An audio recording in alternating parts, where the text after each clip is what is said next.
성령님 좋은 아침입니다. 이 시간 성령님을 초청합니다. 오늘도 내 안에 오셔서 하나님을 기쁘시게 드릴 것을 소원하게 해주세요. 오늘 말씀을 통해 구체적으로 무엇을 해야 할지를 깨닫게 해주세요. 깨달은 것을 삶 속에서 실천할 수 있도록 도와주세요. 아멘. 오늘 함께 나누실 하나님 말씀은 베드로 전서 2장 18절에서 25절까지 말씀입니다.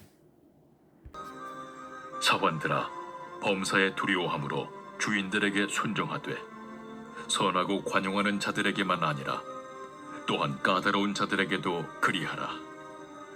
부당하게 고난을 받아도 하나님을 생각함으로 슬픔을 참으면 이는 아름다우나 죄가 있어 매를 맞고 참으면 무슨 칭찬이 있으리요. 그러나 선을 행함으로 고난을 받고 참으면 이는 하나님 앞에 아름다우니라. 이를 위하여 너희가 부르심을 받았으니 그리스도도 너희를 위하여 고난을 받으사 너희에게 본을 끼쳐 그 자취를 따라오게 하려 하셨느니라. 그는 죄를 범하지 아니하시고 그 입에 거짓도 없으시며 욕을 당하시되 맞대어 욕하지 아니하시고 고난을 당하시되 위협하지 아니하시고 오직 공의로 심판하시는 이에게 부탁하시며 친히 나무에 달려 그 몸으로 우리 죄를 담당하셨으니 이는 우리로 죄에 대하여 죽고 의에 대하여 살게 하려 하심이라. 그가 채찍에 맞음으로 너희는 나음을 얻었나니 너희가 전에는 양과 같이 길을 잃었더니 이제는 너희 영혼의 목자와 감독 되신 이에게 돌아왔느니라. 오늘 2장 18절에서 25절은 노예에 대한 말씀으로 시작해 그리스도인의 고난에 대한 말씀으로 이어지고 있습니다. 18절은 사화는 그 주인에게 순종하라고 말씀합니다. 노예 제도는 사람을 소유물로 여기는 창조 질서에 반하는 제도입니다. 그럼에도 노예가 그 주인에게 순종해야 한다라고 말씀하는데 그 이유가 오늘 말씀의 핵심입니다. 18절 상반절 말씀입니다. 사환들아 범사에 두려워함으로 주인들에게 순종하되. 당시의 노예 제도는 보편적인 제도였습니다. 1세기 로마 제국에는 6천만 명의 노예가 있었던 것으로 학자들은 추정하고 있습니다. 노예는 집안의 종이나 육체 노동자뿐 아니라 의사, 교사와 같은 교육을 받은 사람들도 포함되어 있었습니다. 노예는 세습되거나 돈으로 거래되며 주인의 물건 중 하나로 취급됩니다. 이처럼 노예는 물건 중 하나처럼 취급되었는데 당시의 가난과 빈곤에 대처하는 거의 유일한 제도였습니다. 어떤 사람이 자기 자신과 가족을 더 이상 돌볼 수 없는 지경에 처하게 될 때 마지막 경제적인 파산으로 자기를 노예로 팔았습니다. 고대 노예 제도는 이렇게 사회의 한 부분으로 받아들여졌습니다. 18절에서 사화는 집에서 함께 지내는 가속 혹은 하인을 가리킵니다. 일반 노예보다는 가족과 밀접한 관계에 있는 종입니다. 주인은 소유자를 의미합니다. 그래서 종들은 주인에게 순종하라라고 합니다. 주인은 노예를 통제하는 권한이 있었고 그 권한으로 종을 학대하기도 했습니다. 그러나 그러한 상황을 염두에 두고서 종은 주인에게 순종하라고 말하고 있음이 분명합니다. 18절 후반절이 그것을 말해주고 있는데 18절 후반절 말씀을 보시면 선하고 관용하는 자들에게만 아니라 또한 까다로운 자들에게도 그리하라. 그 이유는 노예 제도를 지지하거나 사회적 안정을 지키기 위한 것이 아닙니다. 하나님께서는 사랑이나 순종을 말씀하실 때 사랑과 순종을 받은 사람의 자격에 대해 말씀하지 않으셨습니다. 하나님께서는 주인이 종을 학대하고 악하게 대하더라도 주인을 미워하거나 보복할 수 있다라고 말씀하신 적이 없습니다. 하나님께서는 모든 이에게 해를 비추고 비를 내리시듯이 세상에서 의인이나 악인을 동일하게 사랑하시고 선을 베푸십니다. 마태복음 5장 44절에는 예수님께서는 너희도 모든 사람을 사랑하되 원수까지 사랑하라고 말씀하셨고 또한 너희를 핍박하는 자를 위하여 기도하라고 하시며 너희를 사랑하는 자를 사랑하면 무슨 상급이 있느냐고, 형제에게만 무난하면 남보다 더하는 것이 무엇이냐고 마태복음 5장 44절에서 47절까지 말씀을 통해 말씀하셨습니다. 17절에서 모든 이들을 존경하고 형제를 사랑하라고 한 말씀과 18절에 사환들아 주인에게 순종하라고 하는 말씀은 예수님의 이 가르침의 연장선상에 있습니다. 예수님께서 원수를 사랑하라고 하신 말씀은 추상적인 감상이 아니라 실제 상황에서 실천되어야 될 말씀입니다. 종과 주인의 관계에서는 부당하고 까다로운 주인에게도 순종하는 것으로 적용이 됩니다. 맹목적이고 기계적인 순종을 말하는 것이 아닙니다. 하나님의 형상을 지닌 인간에 대한 사랑을 의미하는 것입니다. 극악한 범죄자라도 하나님의 형상인 인간입니다.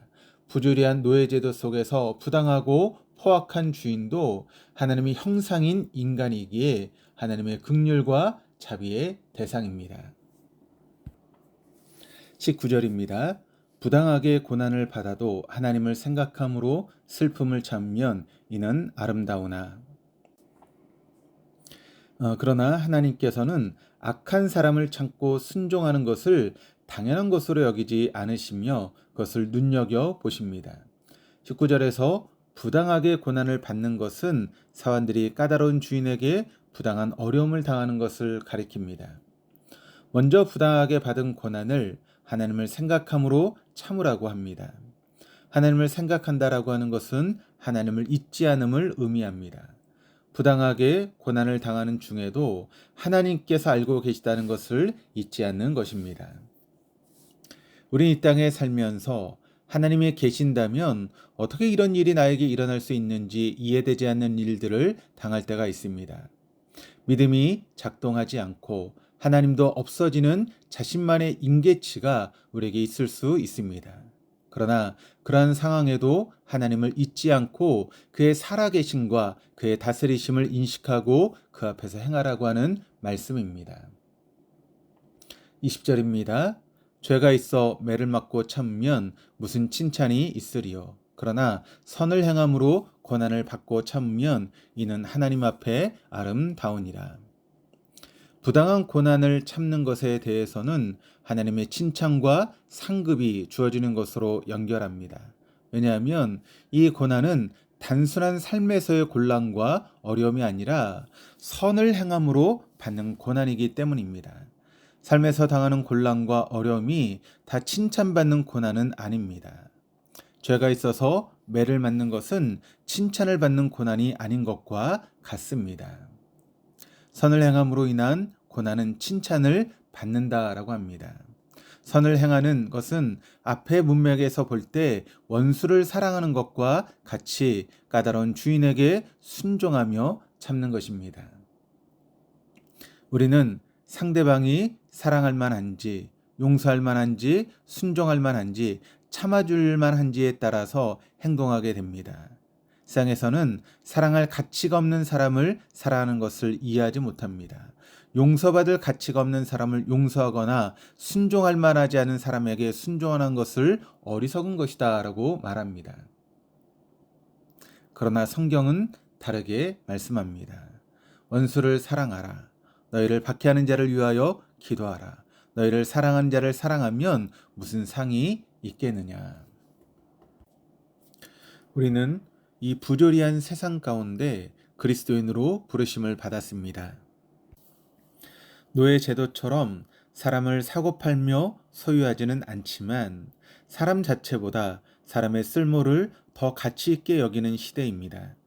하나님께서 이런 세상에서 우리를 그리스도인으로 살도록 부르신 목적 중 하나는 어떤 사람이든 존귀한 하나님의 형상으로 서로 섬기며 사는 것입니다.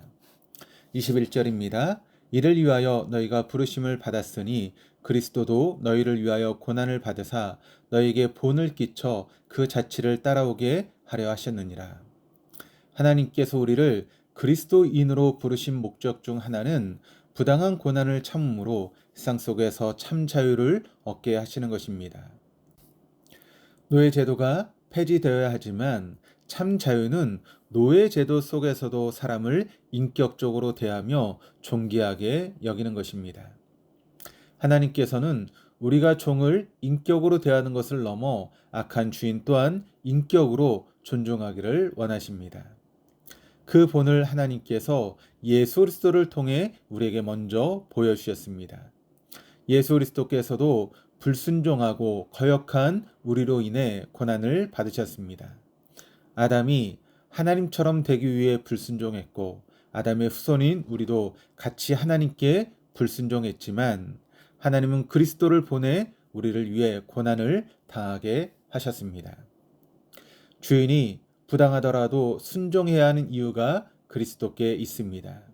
그리스도께서 십자가에 죽으신 것은 부당한 우리를 위한 것이었습니다.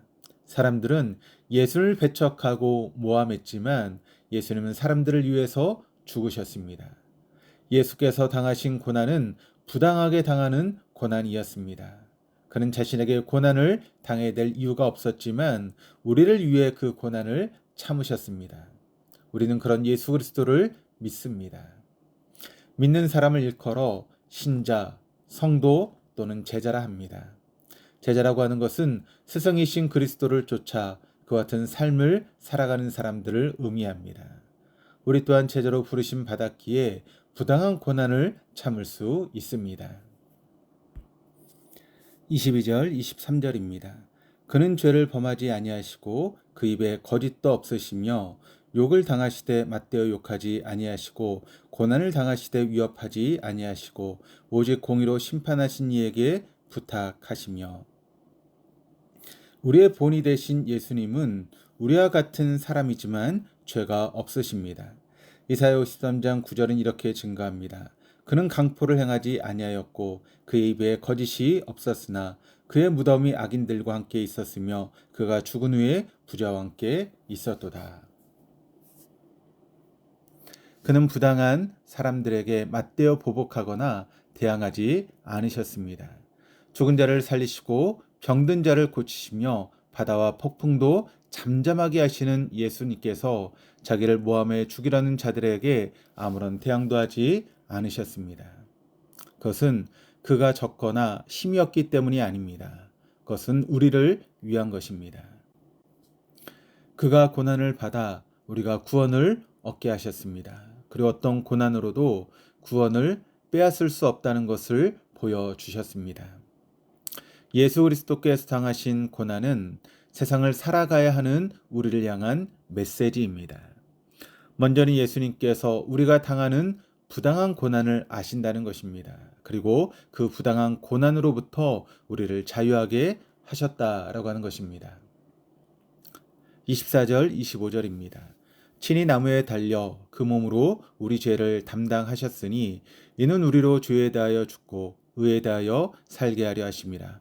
그가 채찍에 맞음으로 너희는 나음을 얻었나니 너희가 전에 양과 같이 길을 잃었더니 이제는 너희 영혼의 목자와 감독 되신 이에게 돌아왔느니라. 예수님께서 십자가에서 고난을 당해 죽으심은 우리를 죄로부터 자유케 했습니다. 즉 우리로 죄에 대하여는 죽고 의에 대하여 살게 하셨습니다. 이 말씀의 의미는 우리가 더 이상 죄의 요구에 순응하지 않을 수 있게 됐다라고 하는 것입니다.